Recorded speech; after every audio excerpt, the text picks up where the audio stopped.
Ганагийн сувагт давтай морил. Энэхүү цуврал нь батлагдаагүй үлгэр домгийн шинжтэйч хүмүүсийн дунд ам дамжин яригддаг зүйлсийн тухай бөгөөд таны амралт чөлөөт цагт зориулсан юм. Ганагийн сувгаас илүү олон сонирхолтой контент сонсдог ном сонсохыг хүсвэл subscribe дарж хонхоо идэвхжүүлээрэй.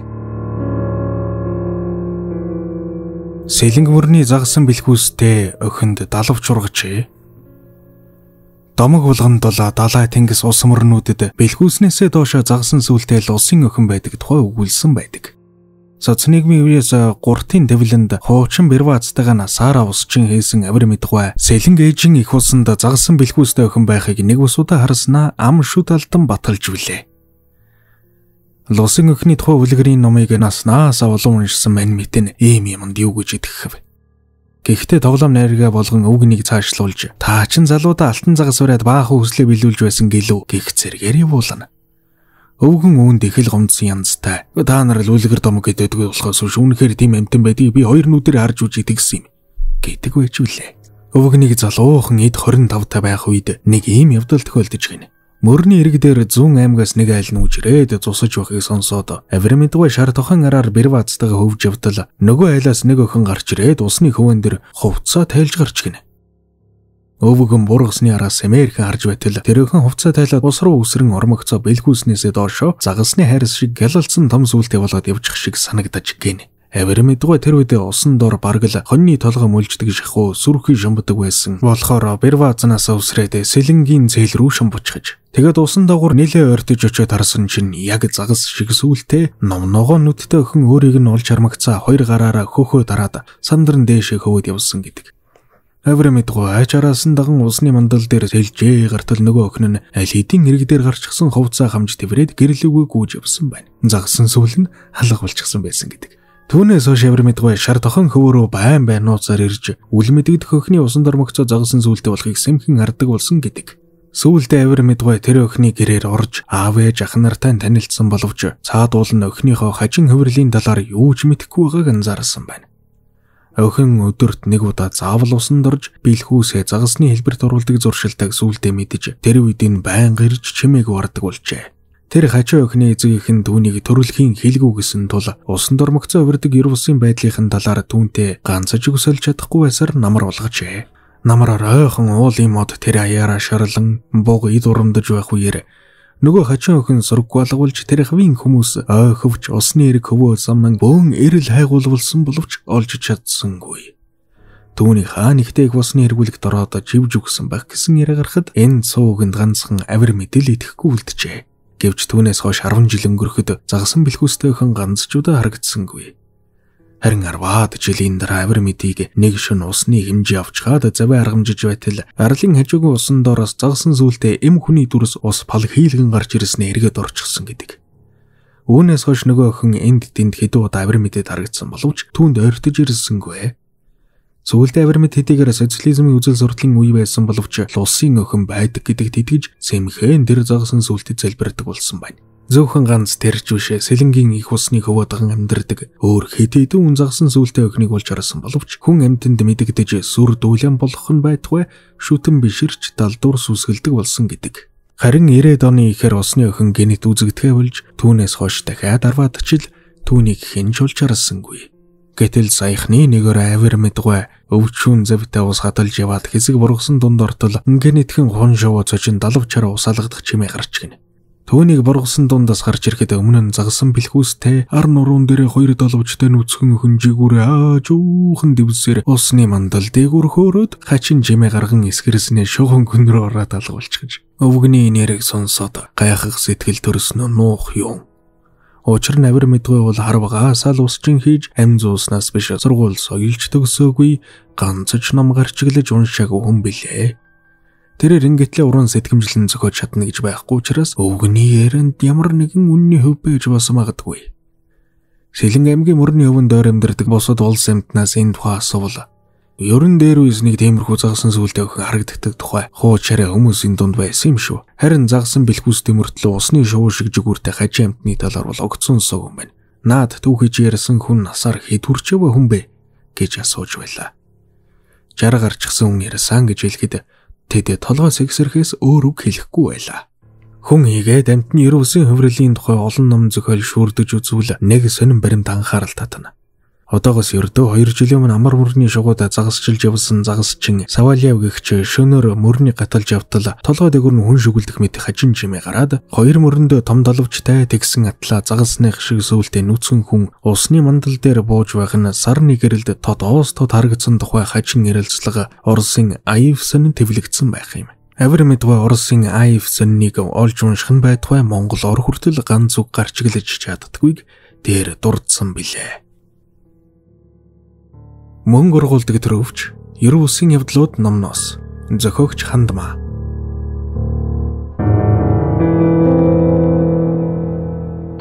Монголд амьд сатаны өврөдөм гарч ирсэн гэвүүдээ. Сатан диавол гэх мэт үгсийг баггүй ном уншдаг боловсралтай улсал гадарлана. Хар хүч чөтгөр шулмын үр хүүхэд гэж Христийн шашинд тэднийг үздэг үлээ. Гэхдээ сүүлийн үед кино урлаг хүчтэй хөгжсөнөр хүүхдүүд сатанан толгой дээр эвэртэй авраг том биетэй бүгд чөтгөрийн хүүхэд болохыг кинон дээрээс үзсэн байх. Тэгвэл монголчууд галдан бошигт хаантайгаа зууралдан тулалдаж өндөр гэгээ манж руу зүхтааж байх тэр үед Европод нэг сонин зан заншил гарч ирсэн байна. Тэр нь ад зэтгэрийн хүүхдүүдийг барин авч галд шатааж гадсаар шорлон алдаг ёс заншил байлаа. Хаанаас ааж тийм олон чөтгөр шулмас гарч ирдэг байсан юм бүүмэд. Хэдхэн жилийн өмнө Нидерландын нэгэн оршуулгын газраас цээжиндээ модон гадаас шаалгаж өгсөн хэдэн 10 хүний ширэл гарч ирсэн гэдэг. Тухайн үед тийм олон шуламж өтгөр байсан ч юм уу? Эсвэл гэмгүү улсыг хэлмэгдүүлж алдаг байсан ч юм билүү? Тэгвэл саяхан манай Монголд сатаны амьд хөлбөр болсон нэг хүүхэн гарч ирснийг хөдөөний өгшчүүд лам хартайгаа ярилцаж угаад модон газар цээж рүү шорлон алаад шатаасан байх юм. Хөдөөний алс бүглөө суурьнд юу ус олдог вүлээ? Төрсөн ах дүүс хүртэл хоорондоо сууж эвэр сүултээ хүүхэд төрүүлсэн гэж дуулддаг шүү дээ. Энэ явдлыг нүдээр үзэж чихээр сонсон хүний яриагаар бол тэр хүүхэн шөнө болохоор гэртээ тогтохгүй гадуур зугаалж янз бүрийн хөврөлд ордог байсан болол та. Хөврөлд ороод ч зогсохгүй айлын ирчүүдийг орон дотороос нь дуудан гаргаж өөртөө татдаг байсан байна. Гэхдээ тэр хүүхнийг хэн нэгэн эр хүнтэй ундаж өвдгийг нь харсан хүн байхгүй. Зүгээр л ирчүүд гэрээсээ гараад нөгөө хүүхний хажууд очиж суугаад болдоггүй байсан юм байна. Нэгээрээ нөхөр харсан нэг ихнэр шанага бариад араас нь очтол хачин урт биетэй үс сахлан ширэлцэн амтантай дээр дороо ороод хэвдэж байсан байна. Харин нөхөр нь ховс дуулж гсэн ч юм уу эсвэл ман сурчсан ч байсан юм уу? Тэр хоёрын дэргэд гөлийг сууж байсан юм санаж. Үүнийг харсан хүүхэн үгтлээ айсан байна. Энэ явдлаас хойш сум орон нутгаараа тэр хүүхнийг чөтгөр шоломтой явуулдаг гэсэн яриад харгасан боловч лам нар энэ сурхлыг тоосонгүй. Нутгийн урд ав ярддаг номтой лам нар үзэж хараад энэ манай шашныг дарах хэд биш байна хэмээн бараг л зугтах нь холгүй аашилж байж. Ингээд арга чарган барж байтал Иесусийн баталгаа хэмээх Христийн шашны хэдэн гэлмэ хотоос очсон байна. Тэд мөнөөхөн бүсгүй бие авч яваадал гаргаж варан шинг сонсомгцоо очиж ганц харжгаад загалмаага урд тавиран эн чин сатаны хүүхэн байна гэж хэлээд зүхтах төгчээ. Хүүхэн загалмаа харамгцаа хажин их сандарч твцсэн гэж байгаа. Үүнээс хойш хэдхэн хоногийн дараа нэг шөнө сумын төвийнхэн хүүхний гэрлүүд арч ороод хүлж баглан цээжинд нь модон гадас зоож шатаасан байна. Гэхдээ Христийн шашны нэр үндийг өргөх гэж зориуд мөнгө төгрөгөөр хүн амьтан хахуулдаж хийсэн явдал ч үгүй бас болох юм. Эсвэл үнэхээр сатаны амьд хөлбөр Монголд гарч ирээд дарагдсан ч юм билүү хэн мэдлээ. Мөн гургуулдаг төрөвч 9 үсгийн явдлууд номноос зохиогч Хандмаа. Ганагийн сувгаас илүү олон сонирхолтой контент сонсдог ном сонсохыг хүсвэл subscribe дарж хонхоо идэвхжүүлээрэй. Хавцлын амны сүг зураг хөдөлгөхийг харсан хүмүүс чөтгөрийн ший гэдэг байжээ. 9 үсгийн гэхэд ч багдахаар үзэсгэлэнтэй энэ газар Баян-Улгийн аймгийн Бугуцмын нутагт оршдог. Мөнх цасаар хүрээлэгдсэн уулсын дунд оршдог асар урт хатан хавцалд эртний хүмүүсийн улмөр үлдээсэн сүг зураг бий. Бүхэлдээ хатан хавцлыг чимсэн асар том байгалийн ийм үзээ дэлхийн хаанч байдаггүй гэх юм билээ. Тэр бараг үнэн байх. Ямар таал ЮНЕСКОгийн бит ба бит бус дурсгалыг хадгалах санд үг дуугүй бүртгэж байхав. Тэд зөвхөн зургийг нь хараад л бүртгсэн болохоос болж буй явдлыг хараагүй нь ойлгомжтой. Болж байгаа явдлыг нь харсан бол бараг тэр байранда босоогоор зарцах үз. Үнэхээр үдсэн булхан алмархаас ангид байж чадхааргүй адын сонин үзэгдэл төхөдгийг тус нутгийн альж сумын ард иргэд ярьдаг гинэ. Нутгийнхан болгон андахгүйгээс гадна адал явдал дуртай зарим нэг хэрэг зориг болгон оч төгжгэлцэх. Тэр тухай сонссон дуулснаа дүрслэн хүрхийг хичээлээ. Хавцлыг өөрийн нүдээр үзэн гайхан биширч явсан хүний нэг нь би өөрөө хэдиж чухам тийхүү хөдөлж дэлгэцэнд кино шимэд тусаж гарч байхыг үзээгүй. Нэг талаар туйлын аз хөө нэгэн гэхэд хэлсдэхгүй. Тэгсэн хэдиж түүнийг үзээгүй хэмээн тэгтлээ гомрохдоггүй үлээ. Явуулын мэн мэтэд байтугай зорж очигсодож тэр бүр байгалийн сайхныг үзэх хувь дутдаг гинэмэ.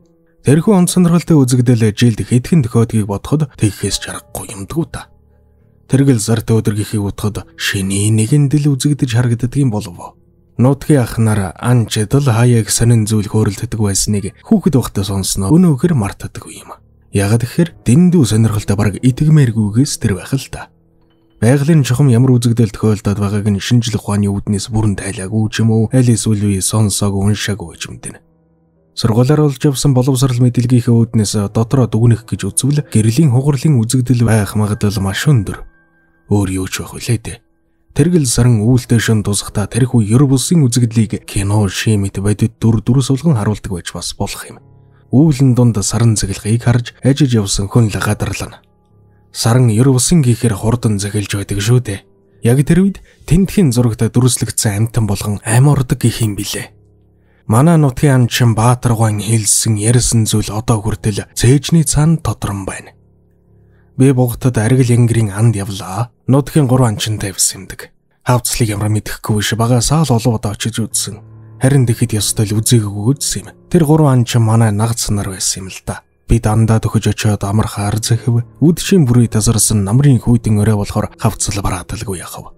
Гинэд үлшид эхэллээ. Хавцл руу уруудаж унах гэхээр ангаасаа олдчиход болдоггүй. Өөрөөр босгосон л өмнө юм нудрах санаатай явахгүй юу? Хавцлын өрөөд нэг хэсэг нүмер газар байдгийг нутгийн анчид хэлв. Ингээд тэнд намархаар болоод дээрээс нь донгочихгүй юу? Гөө өрөмөн гайхалтай юм үзлээ. Хавцлын заад ханан дээр танихгүй амтан харайлгаж гүйлдэж харагддаг баха. Заахын 2 том амтныг мэдэхгүй юм. Гөө бодвол нөгөө нэг арслан зан гэдэг л байлгүй. Хэдий янгэр зүгээр цаглаад явчлаа. Би чихэндээ ойлгосонгүй. Тэрийг хараа янгэр гэвэл ах нар инээлдээд янгэр. Гэхдээ бидний агнах амьд янгэр биш ээ гэдэг байгаа. Нээрэн тийм л дээ. Хажууд нь байсан 2 том бох шиг амт манай нутагт байх биш. Өвгчүүл заан чөлөө нэг амтэн гэдэг юм. Халуун орны амтын ягаар манай энд байсан болж таарах. Би анхандаа их л гайхдаг байсан юм. Хоноглох газараа товлож яваад хоол ундад алимда байгалийн кино үзэх боллоо. Нутгийнхэн чөтгөрийн ший гэдэг юм блэ. Өнөөдөр үүлтэй салхитай өдөр болохоор чамд чөтгөрийн ший үзүүлэхээр нэг талаас зориуд энд ирж хоногд харуулсан юм аа гэлээ. Жаахан доошруудад харвал нэг эрвэс мэд арай том цуугар амтэн нэг буг хөөж явна. Марг гүйцэн алдаад байх юм гэж. Бугч булаа ол үсэрдэг юм тийм. Яг баригддгийн даваан дээр үсрээ зайлчих юм. Нөгөө хүн жараас нүгэлтэй хол харин хөөж явлаа. Түүнээс нилээн доох нь хідэн анчин алсан анга янзалж байх юм. Яг л мал гаргаж байгаа юм шиг шулуун зүгэр зөгөөд л өвчөж гарч байлаа. Бараг 1-2-3 гэж хашгиралдах шиг болсныг яана. Бид шүнжэнгөө ший үзв. Өөдөшгүй юм бэлээ. Зөвхөн тэргэл сартай үүлтэй салхитай үдэш үзэгддгийн гинлээ. Маргааш нь бидний сэрхэд тэнгэр зэлмсэн байсан болохоор өнөө амьтад ямар юмных нь хөдлөхтэй мантай. Улаан зосоор зурчихсан томоос том зургууд л байсан да гэж ирснийг нь санаж явдаг ийхүү болох боловч уншигчд та хүргэлээ. Эксервэлж Mongolian Shaman. Энэ хүртэл нь дуустлан сонссон бол та зүрх гэдэг үгийг оруулаад ямар нэг өгүүлбэр бичээрэй. Комментэн дээр чинь зүрх дараад өгье. Баярлалаа.